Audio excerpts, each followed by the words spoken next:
Welcome to the deep dive. Today, we're taking a deep dive into something really critical, very complex right now. That recent 12-day ceasefire between Iran and Israel. Absolutely, it's been dominating headlines. It has. And our mission, for this dive is pretty clear. We want to unpack if this ceasefire actually offers some real relief for Gaza, which is desperately needed, or if maybe tragically it just makes the suffering there even worse. Yeah, that's the crucial question. We've got a stack of articles here, some research, our notes, all trying to shed light on this, well, very nuanced situation. So we're ready to dig in and give you the essential insights. Okay, so let's start peeling back the layers. How did this secondary conflict even start, the one leading to the ceasefire? Right. It essentially kicked off when Israel launched these pretty large-scale air attacks. And they weren't just random strikes, were they? No, not at all. They specifically targeted Iranian military leadership and also key nuclear facilities. That was significant. And the consequences. What are the sources saying, particularly from the Iranian side? Well, according to Iranian sources, the impact was, well, devastating. They reported hundreds killed and maybe around 5,000 injured. Wow. And Iran's response? They retaliated. Yeah. A missile attack on Israel, which tragically led to 28 civilian deaths. So this back and forth, it went on for nearly 2 weeks. Yeah, 12 incredibly tense days. And then finally, this full and total ceasefire was announced. Who brokered that? It looks like it was largely mediated by U.S. President Trump, and reports suggest there was quite a bit of regional pressure pushing for it, too. Okay, so a ceasefire is declared, Iran and Israel. But what does that actually feel like on the ground? Let's look at Israel first. Did things, just snap back to normal? Well, it seems like there was a gradual return to some normalcy. You saw schools reopening, people were back out on the streets. Like a sense of butt coming. Yeah, exactly. But underneath that, our sources really suggest there's still a strong sense of apprehension. You hear citizens voicing fears of new attacks. And the official stance. Pretty uncompromising. Israeli defense ministers basically stated very clearly, if Iran makes another mistake, retaliation will be swift. No ambiguity there. So tension's still simmering. Definitely. Now here's maybe the most crucial part. What about Gaza? Right. And this is what's truly striking, I think, and maybe the key insight from all this material. This big geopolitical move, the ceasefire between Iran and Israel. It essentially recalibrates things, but it doesn't resolve the suffering in Gaza. So Gaza's conflict is just Entirely separate. For Gaza, peace isn't really a result of these regional deals. It's its own unresolved conflict with its own grim logic. Even during that 12-day Iran-Israel ceasefire, military actions in Gaza just continued without pause. Do we have specific examples? Because that's quite a statement. We do very recent ones, like just on June 24th, sources report 29 people killed in Gaza. 19 of those deaths happened tragically close to Al-Auda Hospital, another 10 from an airstrike in Gaza City. Right near a hospital. Exactly. And during that same rough period, you also had 7 Israeli soldiers killed in an attack down in Khan Yunis. And the Gaza Health Department, they reported 79 deaths, many of whom were just heartbreakingly trying to get food aid. Just trying to get food? Yeah. It all just underscores this severe, ongoing humanitarian crisis. The numbers are staggering. Over 56,000 Palestinians reported dead so far. That's hard to comprehend. So, okay, if the ceasefire wasn't really about Gaza, why does the conflict there keep going with such intensity, especially right after this major Iran-Israel agreement? Yeah, it really comes down to strategic perspective, particularly Israel's, according to the analysis we've seen. How so? The sources suggest Israel views this Iran ceasefire almost as a strategic opportunity, a chance to actually strengthen its position in the Gaza conflict. Strengthen its position? How does that work? Well, look at Prime Minister Netanyahu's statements. They're quite revealing. He called the Iran ceasefire an historical victory, right? But almost in the same breath, he announced applying full force on Gaza. Victory and full force. That sounds contradictory. It does, doesn't it? And for many analysts, this duality really points to his political motivations. He needs hostages released. He needs an end to the Gaza conflict, largely to ease that growing international pressure. But the method, full force, seems like it might push a resolution further away. No. That's the paradox, exactly. It often seems to work against a lasting solution. So this victory over the Iran situation is being used to justify intensifying things in Gaza.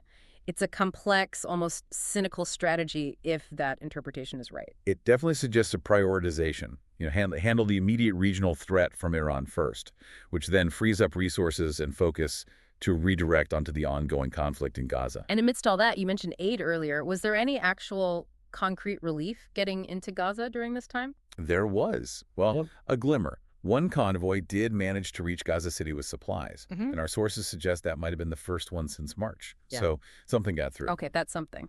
But, and it's a huge but, the sources are incredibly clear on this. Relief work there is described as highly risky. The UN even used the term deadly trap for the aid delivery mechanism. A deadly trap. That's chilling. It is, and we see why in the data. Many of the civilians injured or killed were people simply trying to get food or water. It just shows how limited and how incredibly dangerous any actual relief is on the ground right now. So, a major ceasefire regionally, but a deadly trap for aid locally in Gaza. Let's zoom out again. What were the wider ripple effects regionally, internationally, beyond just Iran and Israel? Yeah, there were definitely mixed signals all around. You had President Trump declaring this full and total ceasefire. Sounded very definitive. Right, but the underlying threats, the tensions, they absolutely persisted. A major concern, for example, is still Iran's nuclear program. That hasn't gone away. Not at all. Both France and the IAEA, that's the International Atomic Energy Agency, the UN's watchdog, they've explicitly said Iran's nuclear program is not fully ended. And Iran's stance on that? They've actually halted cooperation with the IAEA for now. And they've set a very clear condition for any future talks on the nuclear issue. Ceasefire first, then negotiations. So, linkage there. What about the economy? Any impact? There was a noticeable effect. Oil prices dropped. Which usually signals relief, right, for investors? It did. It led to a global sigh of relief for investors, definitely. But here's an interesting paradox, maybe an unintended consequence. While markets felt calmer because of oil prices, suggesting stability. Yes. This ceasefire actually, in a way, cast a sharper spotlight back onto Gaza. It revealed this disconnect where economic calm can kind of obscure or maybe distract from profound human suffering happening elsewhere. That's a really crucial point. Economic stability doesn't equal human relief on the ground. Precisely. So despite the oil price dip, that underlying fragility in the region, it remains a really significant concern for many observers. Okay, given all this complexity, what are the potential paths forward for Gaza? Are there any, genuine rays of hope? Anything that could actually break through this darkness? Well, looking at the possibilities, there are maybe a couple of things that offer a slim hope. Okay, what are they? The Iran-Israel ceasefire could, potentially, shift the international focus more intensely onto Gaza. And that might create pressure to slow down the conflict there. A shift in focus. Okay. And also, the fact that some aid convoys, however risky, did get through. It does suggest that international pressure and engagement can achieve something, even if it's small, even if it's precarious. So pressure and engagement can yield some results? It seems possible, yes. But then we have to talk about the risks, the likelihood of continued pain. What feels like the more immediate or maybe the more enduring scenario for Gaza right now? Unfortunately, the sources paint a pretty grim picture for the immediate future. A truly peaceful situation just isn't taking hold in Gaza. We're still seeing reports of attacks near hospitals, near schools. So the conflict is absolutely ongoing. Undeniably. Yeah. And then you have Prime Minister Netanyahu's very tough stance, his political demands, essentially saying violence continues until the hostages are returned. Which ties Gaza's fate directly to the hostage situation. Exactly. It makes the path to any broader peace for Gaza incredibly fraught, directly linked to that highly complex, highly sensitive issue. So Gaza's caught in this political vice, it sounds like. You have Netanyahu wanting hostages back, wanting a quick ceasefire eventually. But then his hardline allies, like Smotrich was mentioned. Yes, big figures like him. They're reportedly pushing to continue the current very aggressive policies. How does that internal Israeli tension play out for Gaza? It creates this significant internal push and pull. What it means is, even if some parts of the government might want de-escalation, these domestic political pressures could easily prevent it. Making it harder to actually implement a ceasefire, even if agreed upon? Potentially, yes. Yeah. Or making any ceasefire incredibly fragile. And that's really where international pressure becomes so critical again. You have the UN, Iran, the US, other countries, all playing roles, many trying to ensure human rights in Gaza. But is there a coordinated plan? Well, from what we're seeing in the sources, a truly comprehensive, clear diplomatic strategy that all these actors agree on. That doesn't seem apparent just yet. And the human cost if this persists? If relief stays so limited, so dangerous, and the military actions continue? The outlook is dire, frankly. If things stay as they are, relief efforts narrow, military activity high off through, the suffering of people in Gaza is just going to intensify. It's hard to see another outcome right now. Is there anything else mentioned? Any other potential levers? There's one interesting note in the material, actually. It mentioned the possibility that strong lobbying efforts, specifically by Indian media and NGOs, might help make relief more permanent. Indian media and NGOs, that's specific. It is. It suggests that maybe focused external advocacy from different quarters could potentially carve out a more stable path for aid delivery. It's a small mention, but interesting. So maybe unconventional pressure points could emerge. Perhaps. It highlights that the international dimension is complex and still evolving. If we try to connect all these threads, step back and look at the bigger picture. Yeah, let's do that. It's just so crucial to keep remembering. This recent ceasefire is only between Iran and Israel. Gaza is still fundamentally what the sources call a separate war zone, and that war needs to end. Separate and ongoing. Exactly.